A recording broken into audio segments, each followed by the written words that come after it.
பாஜக கூட்டணியில் இருந்து விலகுவதாக தமிழ் மாநில காங்கிரஸ் கட்சித் தலைவர் ஜி.கே. வாசன் தெரிவித்துள்ளார். சென்னை எழும்பூரில் நடந்த கட்சியின் செயற்குழு கூட்டத்தில் இந்த முடிவு எடுக்கப்பட்டுள்ளதாக அவர் கூறினார். கூட்டணியில் இருந்ததால் தமாக வலுவிழந்து விட்டுள்ளதாக குறிப்பிட்ட அவர் உள்ளாட்சித் தேர்தல்களில் தனித்து களமிறங்க விரும்புவதாக தெரிவித்தார். வரும் தேர்தல்களில் கூட்டணி குறித்த அப்போதைய சூழ்நிலைக்கு ஏற்ப முடிவு எடுக்கப்படும் எனவும் கூறினார்.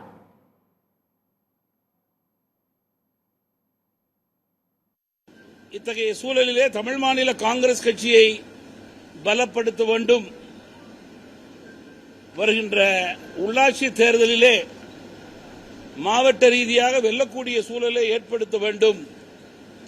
அதற்கு தற்போது என்ன தேவை என்பதற்காகத்தான் இந்த கூட்டம். மிக முக்கியமான மாவட்ட தலைவர்கள், மாநில நிர்வாகிகள், செயற்குழு உறுப்பினர்களுடைய கூட்டம்.